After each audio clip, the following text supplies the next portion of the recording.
Yeah, welcome everyone. Today we'll talk about capacity management in this particular video. Exactly what is to be covered is been mentioned out here. If you understand what do we mean by capacity, what is design capacity is all about it, effective capacity and utilization. Look, capacity means the capability of holding an inventory, probably producing an inventory product, and for that we need to design it specifically. If there's a space constraint, we need to optimize the utilization of space. That is where the design capacity would come around it. Effective capacity is probably the turnaround is very high, so effective capacity might be much more many a times than the than what the usual capacity of that particular inventory of that particular warehouse, that particular production capacity is all about talking around it. So that is what we need to understand as for the utilization purpose. So we need to define capacity, design capacity, effective capacity, and define thereby. So let us begin with capacity. The throughput or the number of events a facility can hold, perhaps receive, store, or even produce in a period of time. And this is what capacity is all about it. So we can produce 10 tons per day, or we can service 100 customers in a restaurant uh, per shift or per lunch, per dinner, depending upon why 100 customers, probably there are only 4 or 5 tables which has to be continuously renovated, updated, cleaned, serviced, and new guest has to be served. So it's a throughput. Remember the term that I've been utilizing is throughput, or the number of units a facility can hold, receive, store, or produce in period of time. Next is to determine fixed costs. Definitely, yes, for everything there is a cost. Let's say the rental, the electricity, and so on and so forth. Determine if demand can be satisfied. Now, with the 4 or 5 table cover restaurants, can we service 100 people per lunch, per dinner, or per meal? Bit of a difficult task, but yes, possible. But then, will they be satisfied? Will they be happy around it with it? If the demand of the quality of the food is extremely good, probably they will not mind waiting in a queue for a certain period of time, or leaving the table the moment they finish up the foods, because they are very well aware that people are standing in the queue to be occupying or having food. So needs to understand where can demand be satisfied, depends on the quality of the food for this matter, or they might be dissatisfied for the simple fact that they have been pushed around deliberately. So, three time horizons that we go around it. Planning over a time horizon. Let's say on a long range planning, we need to add facilities, add long lead equipment. We need to build for capacities. We need to have much more space, all to store, probably inventory, all to produce, probably production facilities and services thereby. Now this is one of the three time zone. Then we have the second time zone as an intermediate range planning, which may be perhaps we can come in between of subcontracting it to the vendor, or adding equipment, adding shift, adding personnel, or building or using inventory as on when on basis. So there are other options that comes around as an intermediate range planning. And the last one would be short range planning, is where we are looking at scheduling jobs. Now, if you look into it, this is what I have been trying to stress around it. The first part of adding facility, adding long lead time, subcontracting, adding equipment, adding shift is power of modifying capacity or enhancing capacity. Whereas the second aspect of adding personnel or building inventory or scheduling jobs, scheduling personnel, allocating machinery is all about using capacity thereby. Remember, this is where the limited option exists. So design and effective capacity. Design capacity is maximum theoretically output of a system, normally expressed as a rate. So that is what we are looking into it. At what throughput rate that can be covered around. Did I say with 4 tables or 5 table restaurants can we service 100 people per meal? So that is the normally expressed as a rate. There might be restaurants which might be able to service only maximum 25 people or 30 people maximum. Probably that can be a luxury high-end restaurant that you can looking into it, or the demand for the food might not be as good as it. So for 4 table or 5 table restaurant, 5 table restaurant is fair enough for them for servicing 25 to 30 meals. But what happens if we want to enhance the rate or increase the capacity, increase the effective capacity? So effective capacity is the capacity a firm can expect to achieve at given current operating constraint, often lower than the design capacity, is what effective capacity. But I have given you a wonderful experience of where you can have a higher capacity than the design capacity, higher efficiency rate, the throughput rate completely on higher things. What am I stressing upon it? It is all about utilizations. It is all about efficiency. Utilization is a percent of a design capacity achieved. So if we have five table restaurants and I'm manning around 100 covers or 100 meals, probably I'm utilizing 200% of the capacity, right? But if it is a five table restaurants and I end up serving only 10 meals, I'm probably doing 50% of the capacity. So utilization is actual output by the divided by design capacity by that rate. This is what needs to be understand. I again repeat, utilization is actual output divided by the design capacity. Design capacity of the example that I've been trying to tell it to you is four or five table restaurant cover. Four or five table means four into four. If there are four people in a table, seating capacity, that means around 16 to 20 people can sit. But if I'm selling it for 100 meals or if I'm selling it for only 10 meals, you see the difference that comes around it. So what is my actual output? It might be 10 meals vis-a-vis 20 covers, or 100 meals vis-a-vis 20 covers. So design capacity and actual output, that is what we require about, that is the utilization thing. In cases of efficiency, is the percentage of effective capacity. Efficiency is actual output divided by effective capacity, thereby this is what needs to be pertaining around it, actual output and effective capacity comes around. So capacity and strength. Capacity decisions impact everyone, one and everyone, everywhere, of all the 10 decisions of operation management, as well as other functional areas of organizations.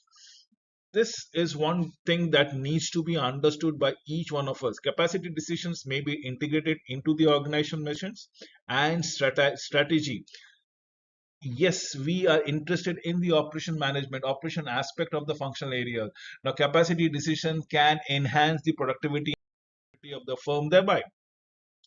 Let us look at how can we manage demand. Demand perhaps might exceed capacity. That means curtailing demand by raising prices. We can increase the prices and put prohibitive prices. We can schedule longer lead times. Probably yes. Probably we can give promotion at an off-peak hours. Probably yes. Long-term solution is to increase capacity.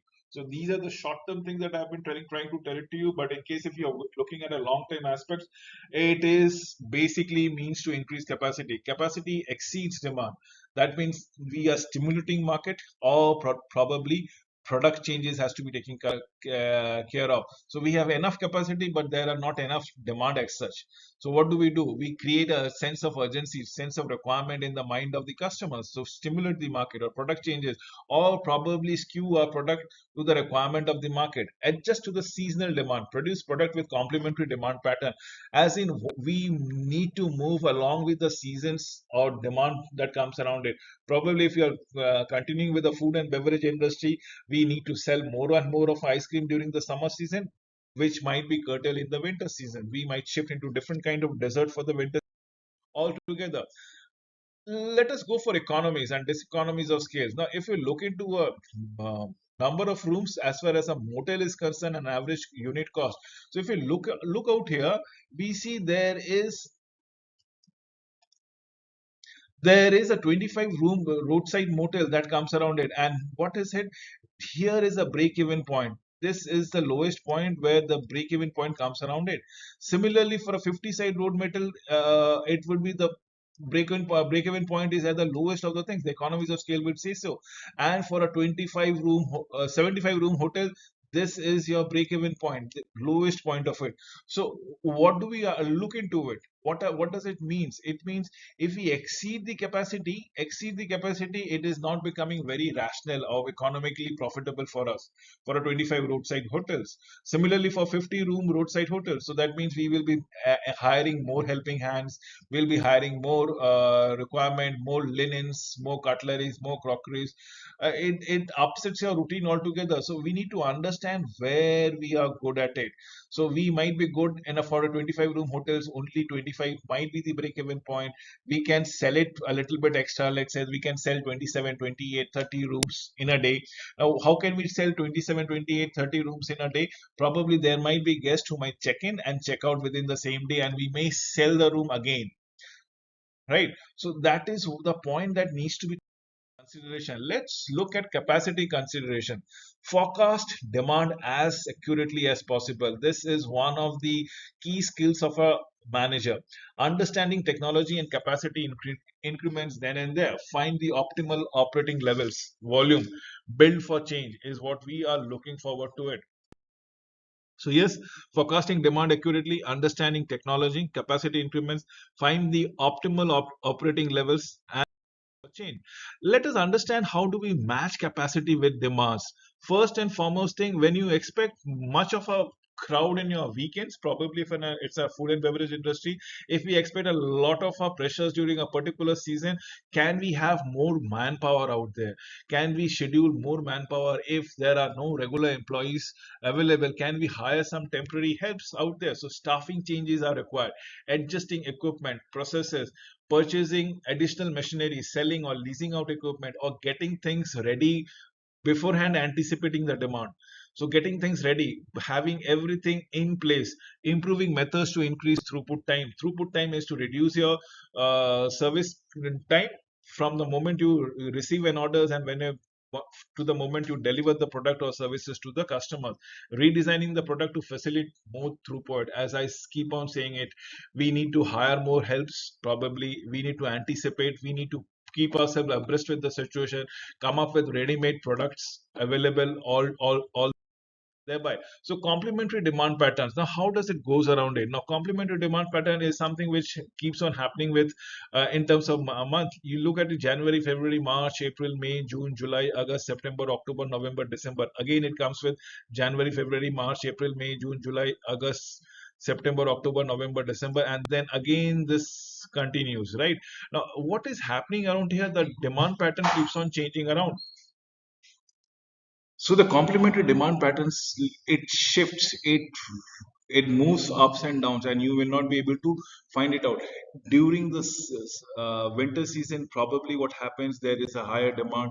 During the summer season, it might slip down, and so on and so forth.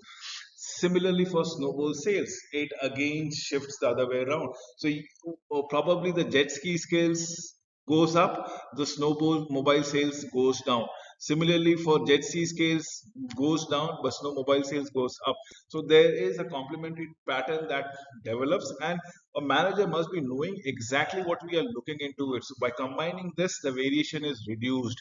We can predict the volume of the businesses that comes around it. Needs to be understood. Approaches to capacity expansion, and this is very important. Each one of you, please note this particular slide very slowly and steadily. Please understand the fact that the leading demand with an incremental sales that comes around it.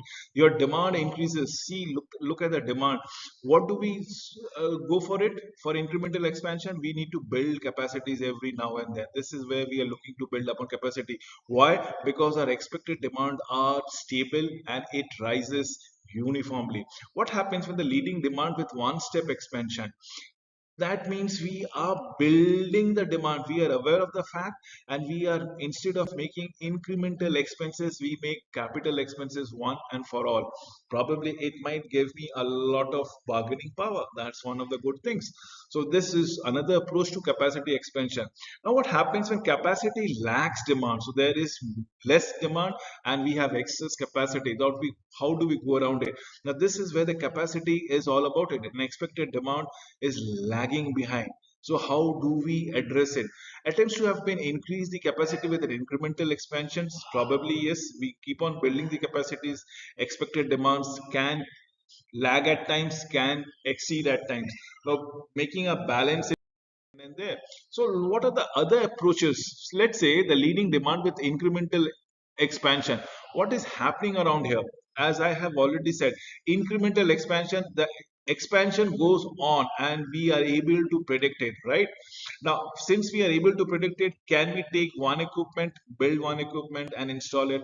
Then probably after a lag of time, let's say after another year, we another hire another equipment and goes about it. But these are the process that we can incrementally increase our expansion plan and go spend with our expenditure. We can expenditure per se. But what happens when we are doing it one step? Now, why do we go for one step instead of one equipment at a time? Can we go for 10 equipment straight away, build up a new warehouse altogether?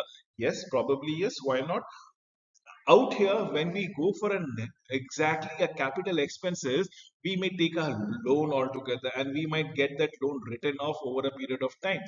When we take a loan, when we are making a bigger purchase, we have a better bargaining power to hammer down the prices altogether. So yes, there are leading demands with one expansion that comes around it. Definitely, when the capacity lacks demand with an incremental expansion. Now, this is where we are looking out here. We have built excess capacity, and the demand is yet to follow around here.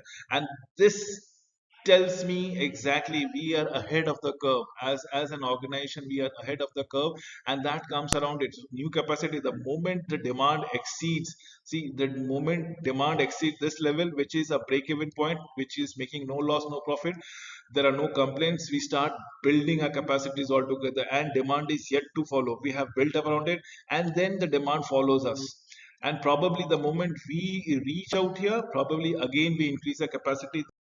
Similarly, for approach to capacity expansions in attempts to have an average capacity incremental. Now, what is average? In between the time, at times demand is lagging. Look, where is demand lagging? At times demand is more, capacity is lagging. Demand is lagging, and at times capacity is lagging altogether. So this is where we need to go around it. It is tit for tat basis. The company is having a wait and watch policy, and probably investment accordingly. So coming forward to the break-even analysis technique for evaluating process and equipment alternatives, objective is to find a point in dollars and units at which cost is equal to revenue, where there is a cost where the money going out and the money coming is almost equal. So there is no money being spent from the entrepreneur's pocket altogether.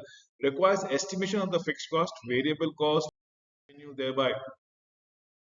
So fixed cost are the cost that continues even if there are no units being produced. Something which we have to go around it. Let's say depreciation, tax, debt, mortgage payment, rentals. We have to pay them. But variable costs are linked to production, are linked to volume of units, linked to operations that is goes about it. For example, utilization of temporary labors, manpower, material, portion of utilities, contribution that is to be taken care of. That's the difference between a selling price and the variable of the product. So yes, assumptions of break-even analysis is cost and revenue are linear function, which is theoretically might be possible. Practically, it is quite near to impossible. Generally, not the case in the real world scenario. Remember, cost and revenues are never linear. Probably one may lag the other. We actually know these costs very difficult to accomplish. Again, very true. And there is no time value of money. Obviously, yes, the time value is taken to be constant altogether. So giving you a graphical representation, this is your fixed cost. Whether you're producing anything or not, this is the cost that you will end up paying altogether. Of starting a business, of what is it? It might be depreciation, it might be tax, it may be the rents that comes around it. Now this is your total cost line, which is your variable cost. So what do? We have to add these two costs, the VC and the fixed cost. Now, why do we add this thing? Well, because this will give me a total revenue. See what is happening. This is where the loss corridor is all about it. Why? Because this was your fixed cost. By the time it happened, it went on increasing. The fixed cost went on increasing. The total cost went on increasing because the variable cost increased. And we might be increasing our sales also. Let's say the sales trickles in. So when there is a total revenue line which comes around it and a total cost line that goes around it, this is it elaborates. So decision tree and decision thing. How do we go for capacity decisions?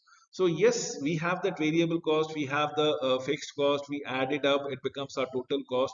Then we have the total revenues, of which we can find there are something called loss corridor and there's something called profit corridor. In between there's a point where there's revenue is equal to the cost or expenses, which is known as the break even analysis. So decision tree will tell me which is the point that needs to be taken around it.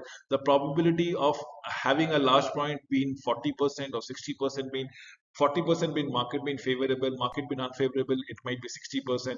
So should you go about it? Probably no. Medium plant will be zero point 0.4 and zero point 0.6, again 40% and 60%. What are we looking into it? We are losing $90,000 out here. Out here it is $10,000 only.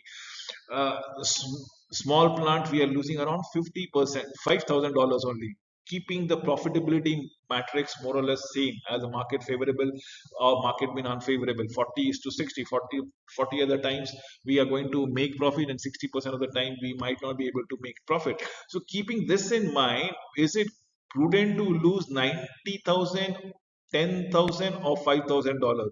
Depending upon the capacity and the potential of the market, we might go for a small plant, we might go for a small plant, medium plant, and large plant. In case we don't do anything, in case we don't do things, we don't qualify ourselves to be a manager, good manager, a entrepreneur, or probably a business person of any worth thereby. So yes, we are losing this money every now and then. Every time that we goes around it, what are we losing? We are losing $13,000, $18,000, and so on and so forth. That comes around here. So the most best decision that comes around here is the medium plant size that we comes around.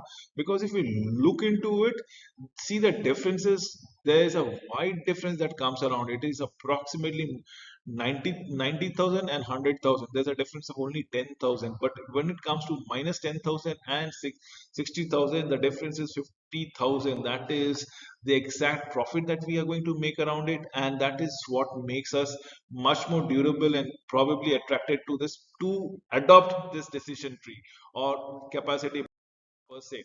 Strategy driven instrument is operation may be responsible for the return on investment. Analyze capacity alternatives should include capital investment, variable cost, cash flows, and net present value every time that you make around it. So these are the brief points that needs to be taken into consideration when we are looking for capacity building. With this, I come to an end of this slide. I am sure that most of you understand the break-even point, why a decision tree matrix, how do we come arrive with the decisions. Thank you for watching this video.